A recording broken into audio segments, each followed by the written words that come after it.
I was about 6 years old, or probably five, but no. And uh, and they sent my mom out so they could take me away. See, the government people, what came from Mullabula to pick us up, Mullabula Bannigan came to pick us up, to go around picking up children. You know. So when the car arrived at Gogo, there was a cave there, and I was playing there, and the car just pulled up beside me. I couldn't run, and when I looked there was two little boys sitting at the back of the ute. Well, this is it. I thought to myself, I'll go to school there because, I was told I could go to Mullabula school. So I was expecting that, but I didn't know when. Every time they should say government car there, we'd run down the creek and hide. But we were too young to go to school at that time. But that day, they took me by surprise. Yeah.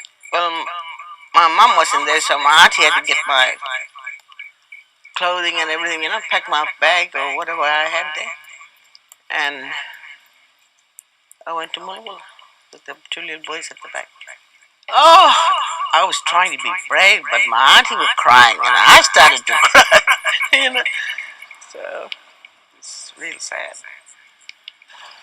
Then we said nothing to us. We just sat there and cry and keep traveling.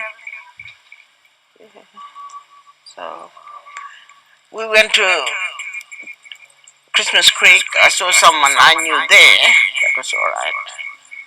Then we went to Louisa all day. We got there in the afternoon, and we camped at Louisa. So I knew some people there, my family. So I was right. Next day, we came to Mullabula. We went to Margaret first, have lunch there, Margaret Station there. Then we came to Mullabula that afternoon. Now, well, then we probably thought we'll run away, but we never used to. We didn't bother running away. We didn't know where to run anyway. We were so far from home. Yeah.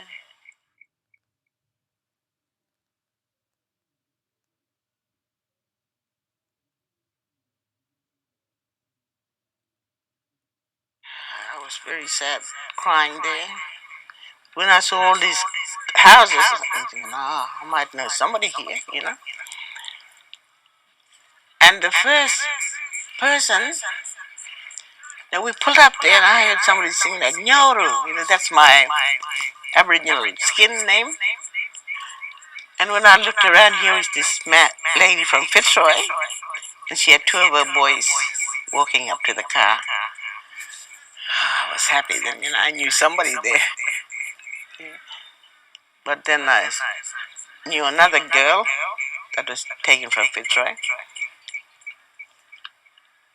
And I used to play with that Fitzroy, see? So that was right. I knew her when I got there.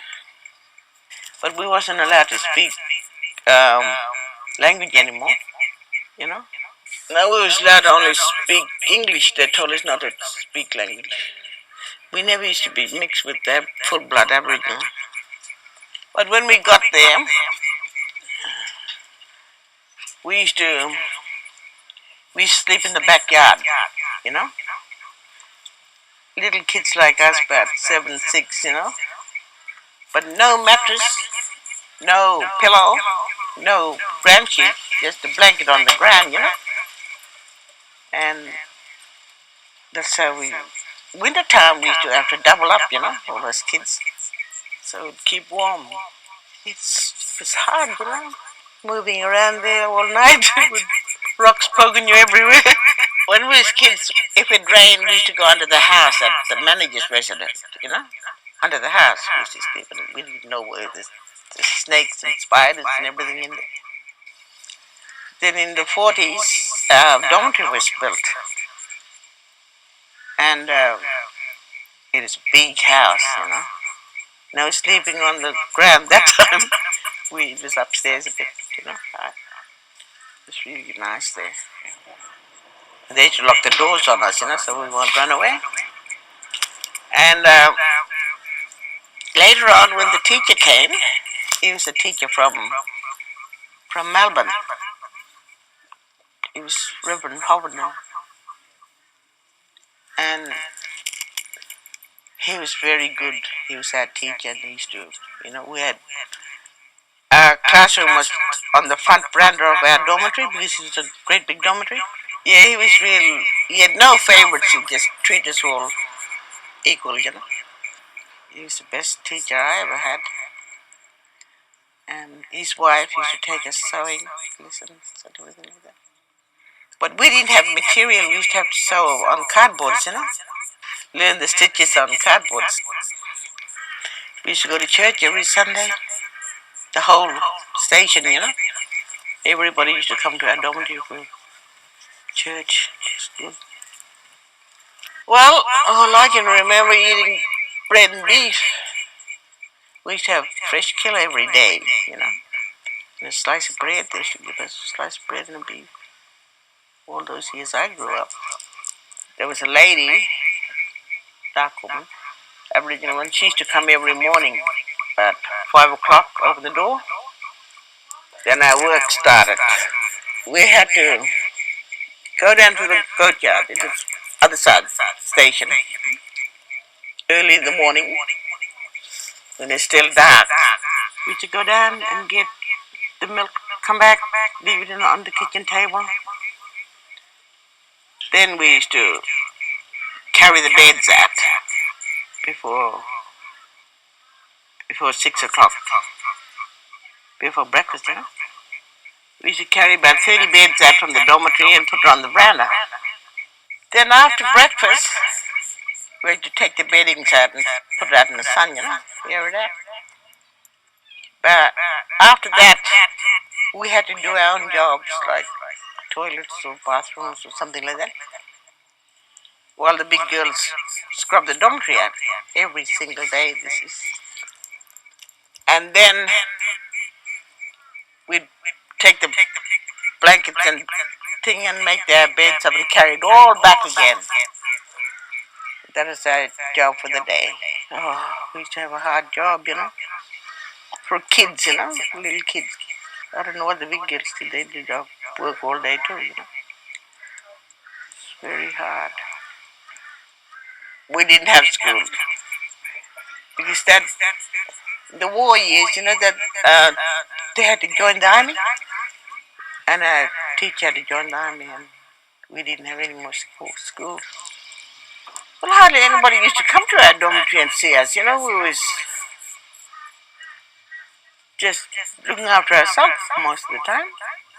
That the lady, manager's wife, used to just come during the day and just look around and keep going. Never come back and ask us if we were right or anything. But Mulabula wasn't that bad, because we used to play sports. You know, we used to play cricket against the boys. We used to play basketball, and we used to have movies every Saturday night. It wasn't so bad.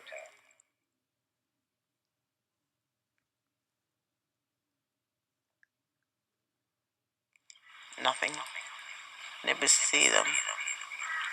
They never used to let our people come and visit us. I don't know why. Or might be it was just too far for them to walk. Like from Fitzroy to Mulabula. That's a long way.